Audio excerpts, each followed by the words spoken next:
kita, berbangsa dan bernegara. Masalah dekadensi moral semakin mewabah dan mengejala dalam berbagai bidang kehidupan.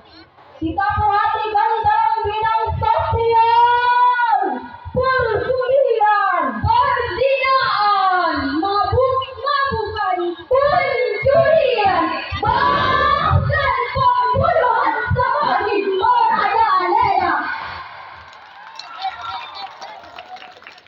Dalam bidang politik pemerintahan, desentralisasi kekuasaan, degradasi kredibilitas, budaya hipokris, budaya korupsi, kolusi dan nepotisme. Dalam bidang hukum ketidakadilan, jual beli hukum, mafia keadilan ada di mana-mana. Bahkan akhir-akhir ini sering kita mendengar pemerintah para pemimpin kita sering memalukan, memilukan, bahkan menyakitkan kita sebagai warga negara yang beradab dan beragama. Oleh karena itu, mengingat betapa pentingnya peranan akhlak dan membangun bangsa, pada kesempatan kali ini kami tidak segan akan membahas curahan Quran dengan judul Kepemimpinan Rasulullah Sallallahu Alaihi Wasallam, suri tauladan dalam membangun masyarakat madani. Dengan landasan Al-Quran, surah Al-Ahzab ayat 21, Allah telah berfirman, A'udzu billahi minasyaitonir rajim.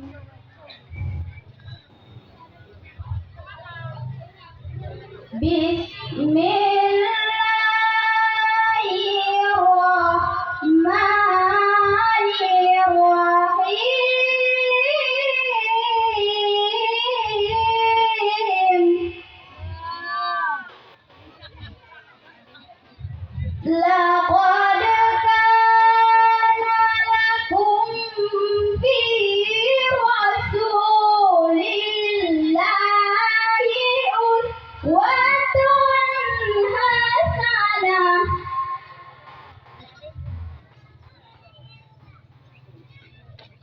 liman kana yarjullaha wal yawmal akhir wa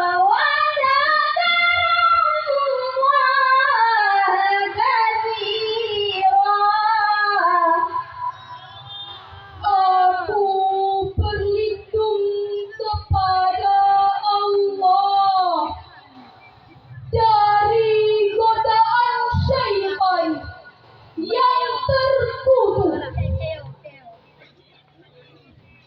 dengan menyebut nama Allah yang Maha Pengasih, Maha Penyayang.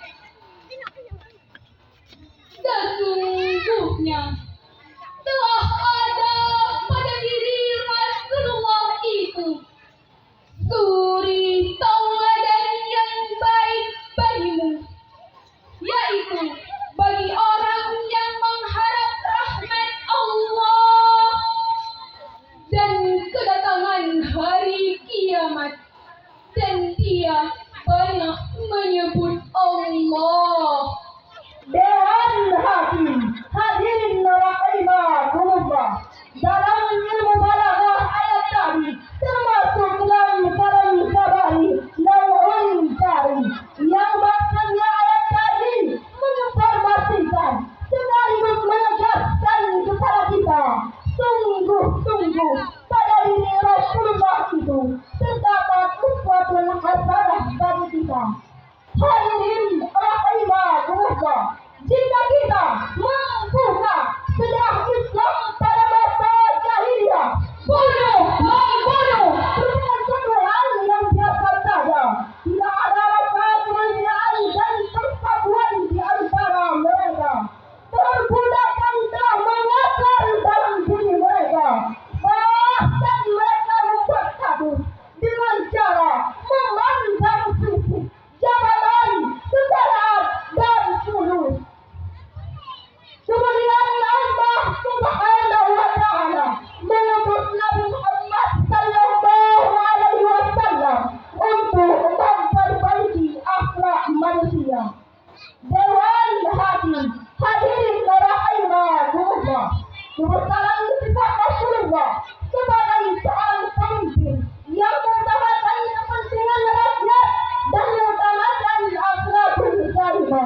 amanat Al-Quran yang berjalan. Dewan Hakim, hadirin rahimakumullah. Timbul pertanyaan, bagaimanakah akhlak para pemimpin bangsa kita? Jawabannya, alhamdulillah, di tanah air kita tercinta ini tidak sedikit para pemimpin kita yang memiliki akhlak terpuji dan patut diteladani. Tidak sedikit para pemimpin yang berlapang dada bila dikritisi. Tidak sedikit aparat yang berjiwa peduli terhadap nasib bangsa ini. Apalagi ketika bangsa ini tertimpa musibah, gelombang tsunami, gempa bumi, tanah longsor, dan lain sebagainya. Namun hadirin, apakah mungkin kita menutup mata bersama Nusantara, sedangkan di tanah air Indonesia tercinta kita ini telah dipertontonkan oleh kenyataan yang katanya pemimpin kita berjuang atas nama rakyat, tapi tidak berorientasikan rakyat, karena masih banyak pejabat yang bujang, Masih banyak politisi yang korupsi, masih banyak aparat yang tidak amanat dan bergelimang maksiat. Bagaimana mungkin reformasi teraplikasi, sedangkan para pemimpin kita mengalami dekadensi jati diri. Reformasi yang kita cita-citakan, mana destruksi yang menjadi kenyataan. Dewan Hakim, hadirin rahimahumullah, timbul pertanyaan, apakah yang harus dilakukan oleh para pemimpin bangsa kita? Sebagai jawabannya, marilah kita merenungkan surah Al-Imran ayat 159. Fabima rahmatin minallahi linta lahum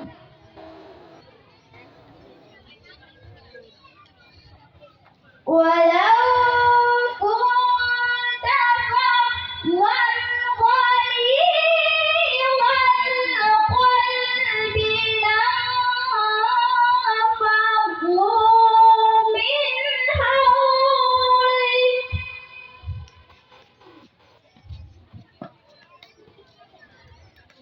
fa'fu wastaghfir lahum washawirhum fil amr.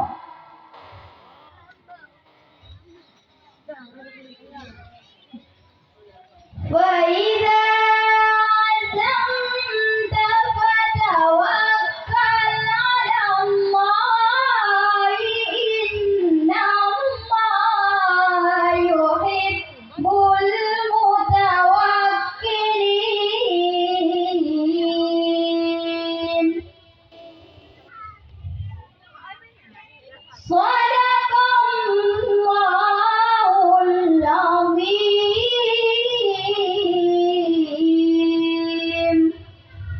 Maka disebabkan rahmat dari Allah lah kamu berlaku lemah lembut terhadap mereka. Sekiranya kamu bersikap keras lagi berhati kasar, tentulah mereka menjauhkan diri dari sekelilingmu. Karena itu, maafkanlah mereka dan mohonkanlah ampunan bagi mereka, dan bermusyawarahlah dengan mereka dalam urusan itu. Kemudian, apabila kamu telah membulatkan tekad, maka bertawakallah kepada Allah. Sesungguhnya Allah menyukai orang-orang yang bertawakal kepadanya. Maha benar Allah atas segala firman-Nya.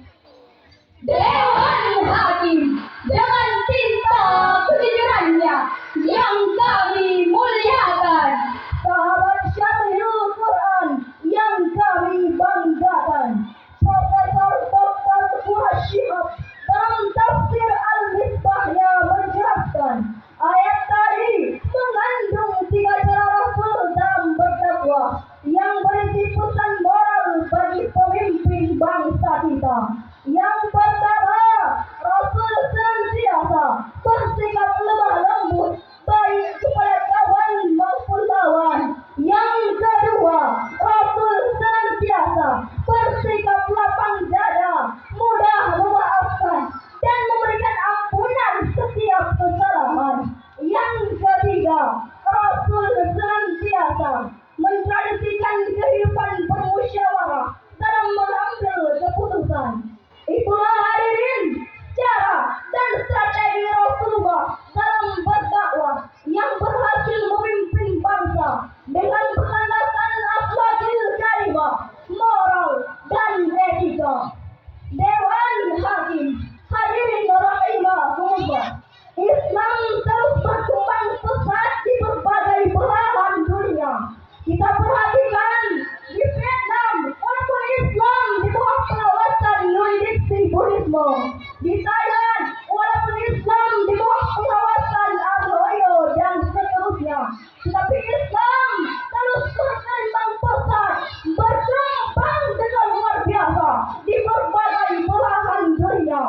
Dewan Hakim, hadirin rahimakumullah, di Indonesia, Islam berkembang pesat di berbagai belahan Nusantara. Masjid terus luar biasa dengan para jamaah yang tak terhingga.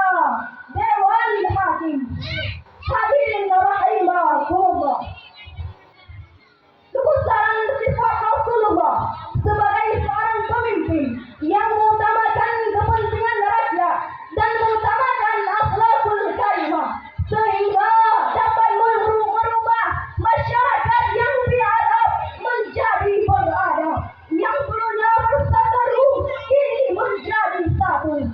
Dewan Hakim, hadirin rahimakumullah,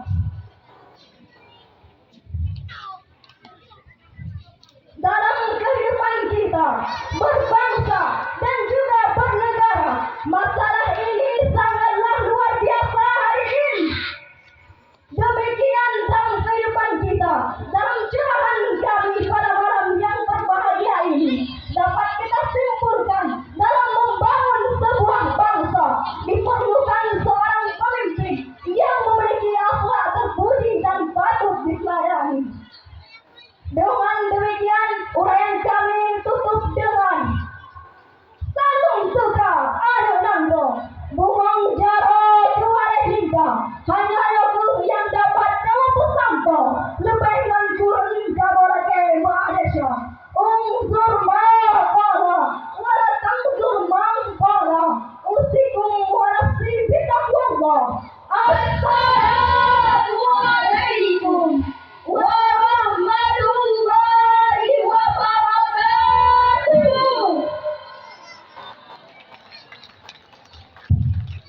Hadirin sekalian, adapun peserta yang baru saja tampil, utusan dari kafilah Jujur, Fajrina